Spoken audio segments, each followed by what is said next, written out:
Siddhartha by Hermann Hesse. First part. Son of the Brahman. In the shade of the house, in the sunshine of the river bank near the boats, in the shade of the salwood forest, in the shade of the fig tree is where Siddhartha grew up, the handsome son of the Brahman, the young falcon, together with his friend Govinda, son of a Brahman. The sun tanned his light shoulders by the banks of the river when bathing, performing the sacred ablutions, the sacred offerings. In the mango grove, shade poured into his black eyes when playing as a boy, when his mother sang, when the sacred offerings were made, when his father, the scholar, taught him, when the wise men talked. For a long time, Siddhartha had been partaking in the discussions of the wise men, practicing debate with Govinda, practicing with Govinda the art of reflection, the service of meditation.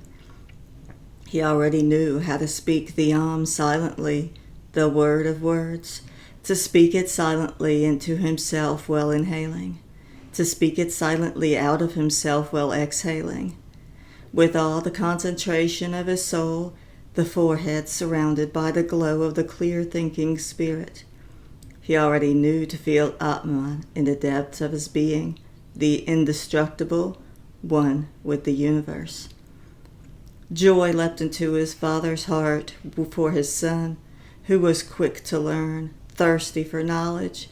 He saw him growing up to become a great, wise man and priest, a prince among the Brahmins.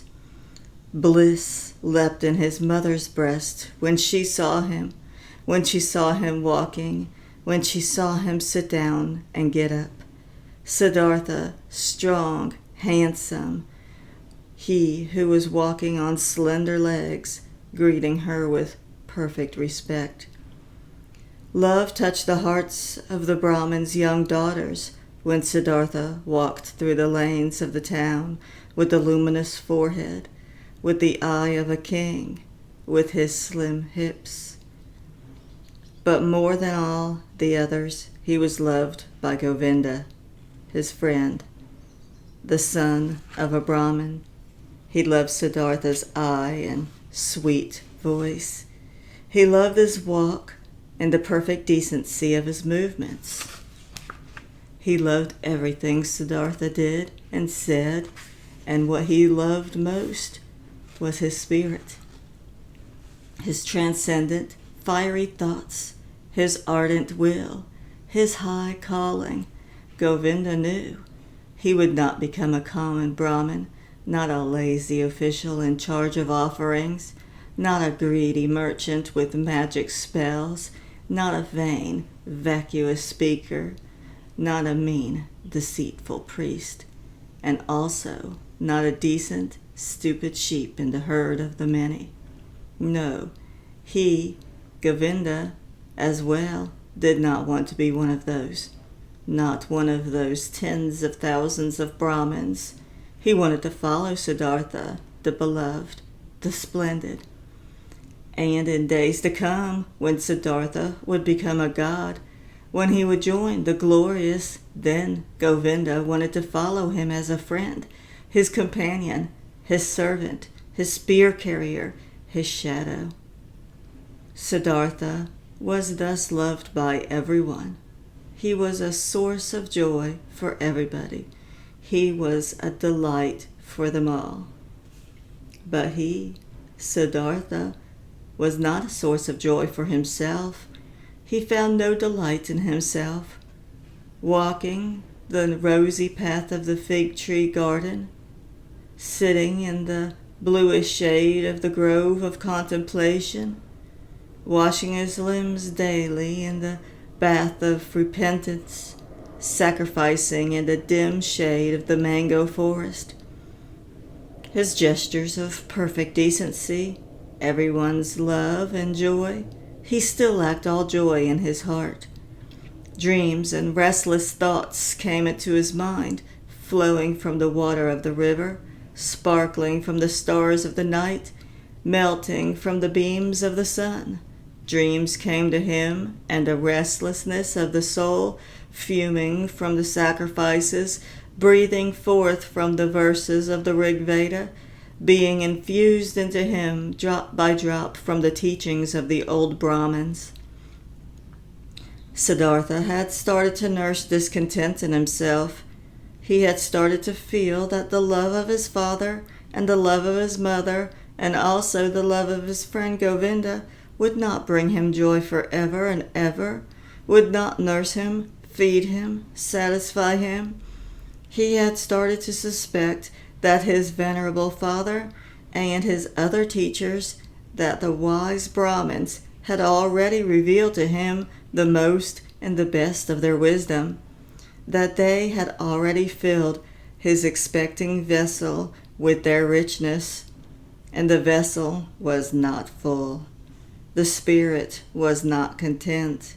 The soul was not calm. The heart was not satisfied. The ablutions were good, but they were water. They did not wash off the sin. They did not heal the spirit's thirst. They did not relieve the fear in his heart. The sacrifices and the invocation of the gods was excellent. But was that all? Did the sacrifices give a happy fortune? And what about the gods? Was it really Prajapati who had created the world? Was it not the Atman? He, the only one, the singular one? Were the gods not creations, created like me and you, subject to time, mortal? Was it therefore good? Was it right? Was it meaningful? And the highest occupation to make offerings to the gods? For whom else were offerings to be made? Who else was to be worshipped but him, the only one, the Atman? And where was Atman to be found? Where did he reside? Where did his eternal heart beat? Where else but in one's own self, in its innermost part, in its indestructible part, which everyone had in himself? But where? Where was this self, this innermost part, this ultimate part? It was not flesh and bone. It was neither thought nor consciousness. Thus the wisest ones taught. So where was it? To reach this place, the self, myself, the Atman, there was another way, which was worthwhile looking for. Alas, and nobody showed this way. Nobody knew it. Not the Father, and not the teachers and wise men, not the holy sacrificial songs. They knew everything, the Brahmins in their holy books. They knew everything. They had taken care of everything, and of more than everything. The creation of the world, the origin of speech, of food, of inhaling, of exhaling, the arrangement of the senses, the acts of the gods. They knew infinitely much.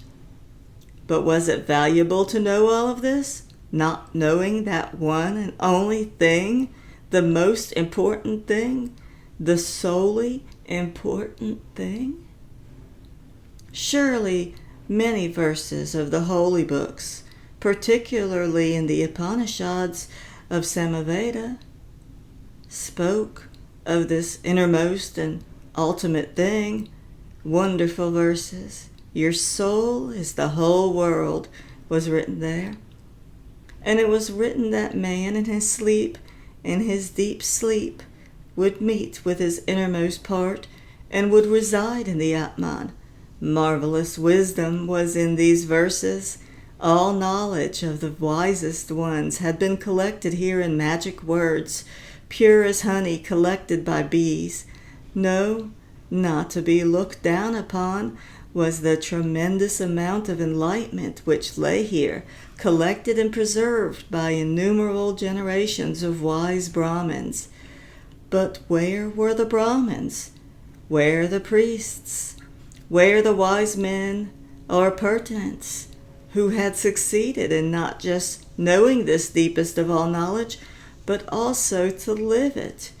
Where was the knowledgeable ones who wove his spell to being his familiarity with the Atman out of the sleep into the state of awake, into life, into every step of the way, into word and deed? Siddhartha knew many venerable Brahmins, chiefly his father, the pure one, the scholar, the most venerable one. His father was to be admired. Quiet and noble were his manners, pure his life, wise his words. Delicate and noble thoughts lived behind its brow. But even he, who knew so much, did he live in blissfulness? Did he have peace? Was he not also a searching man, a thirsty man? Did he not, again and again, have to drink from the holy sources as a thirsty man? From the offerings, from the books, from the disputes of the Brahmins? Why did he, the irreproachable one, have to wash off sins every day, strive for cleansing every day, over and over every day? Was not Atman in him? Did not the pristine source spring from his heart? It had to be found, the pristine source in one's own self. It had to be possessed. Everything else was searching, was a detour, was getting lost. Thus were Siddhartha's thoughts. This was his thirst. This was his suffering. Often he spoke to himself from the Chandogya Upanishads the words, "Truly the name of the Brahman is Satyam. Verily, he who knows such a thing will enter the heavenly world every day." Often it seemed near, the heavenly world, but never he had reached it completely. Never he had quenched the ultimate thirst. And among all the wise and wisest men he knew and whose instructions he had received, among all of them there was no one who had reached it completely, the heavenly world, who had quenched it completely, the eternal thirst. "Govinda," Siddhartha spoke to his friend, "Govinda, my dear, come with me under the banyan tree. Let's practice meditation." They went to the banyan tree. They sat down. Siddhartha right here, Govinda 20 paces away. While putting himself down, ready to speak the Siddhartha repeated, murmuring the verse. Is the bow, the arrow is soul, the Brahman is the arrow's target. That one should insistently hit. After the usual time of exercise and meditation had passed, Govinda rose.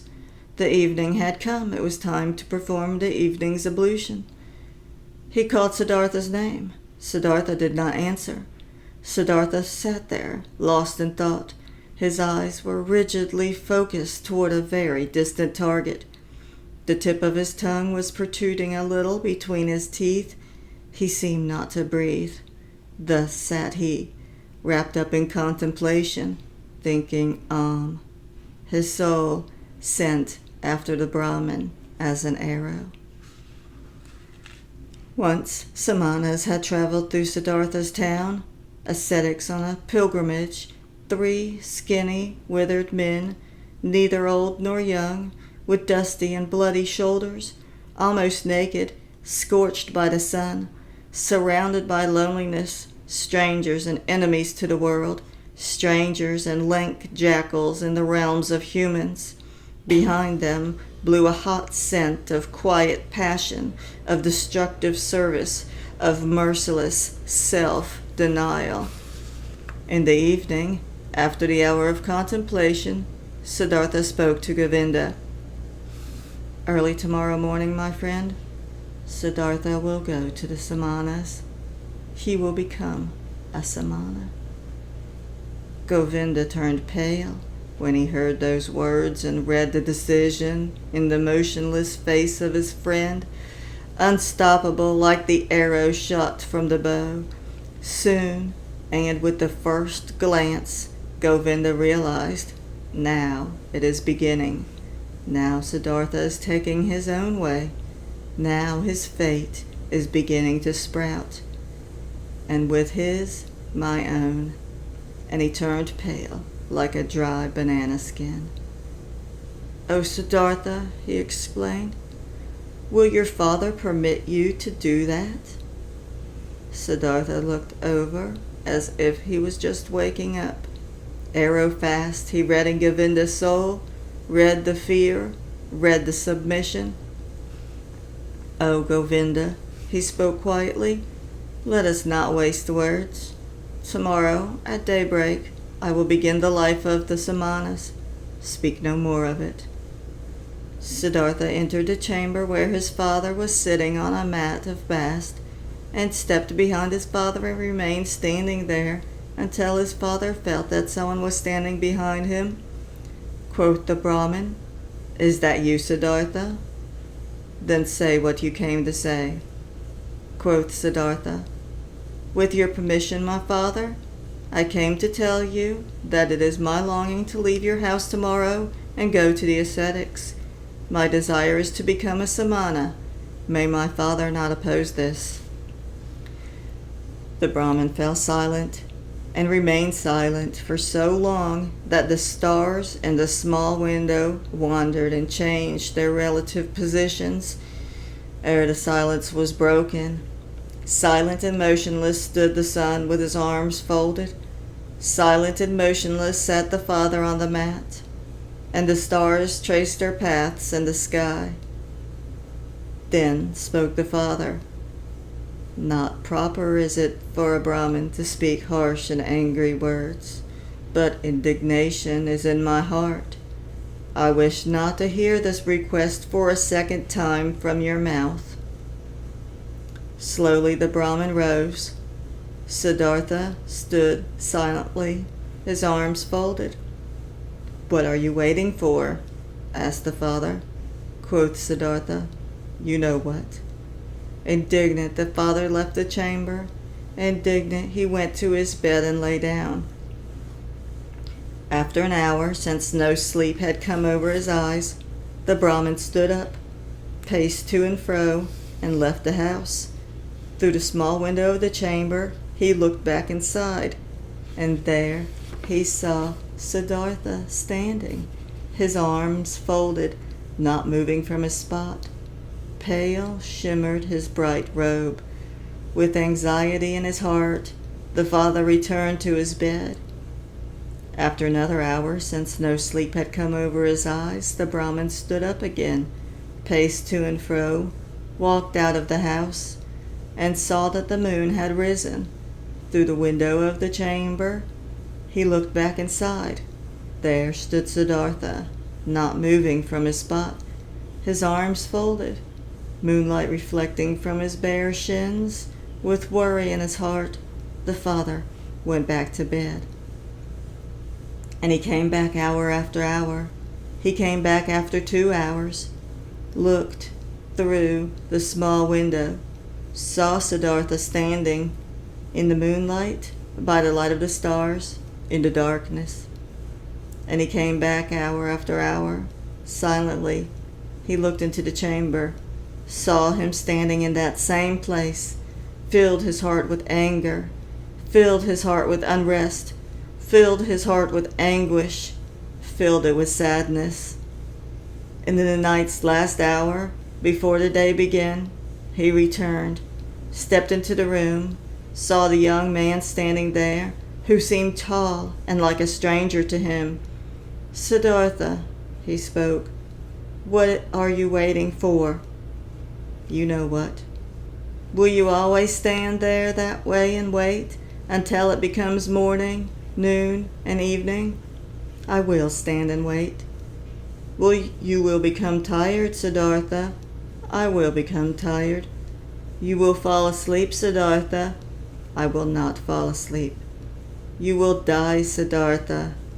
I will die. And would you rather die than obey your father? Siddhartha has always obeyed his father. So, will you abandon your plan? Siddhartha will do what his father will tell him to do. The first light of day shone into the room. The Brahman saw that Siddhartha was trembling softly in his knees. In Siddhartha's face, he saw no trembling. His eyes were fixed on a distant spot.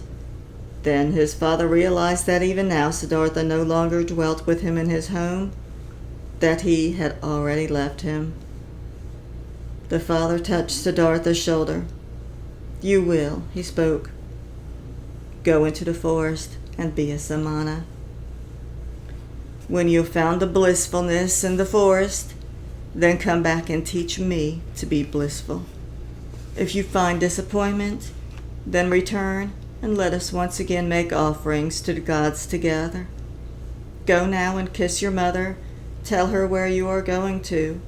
But for me, it's time to go to the river and perform the first ablution. He took his hand from the shoulder of his son and went outside. Siddhartha wavered to the side as he tried to walk. He put his limbs back under control, bowed to his father, and went to his mother to do as his father had said. As he slowly lifted on stiff legs in the first light of day, the still, quiet town, a shadow rose near the last hut, who had crouched there and joined the pilgrims. Govinda. You have come, said Siddhartha, and smiled. I have come, said Govinda.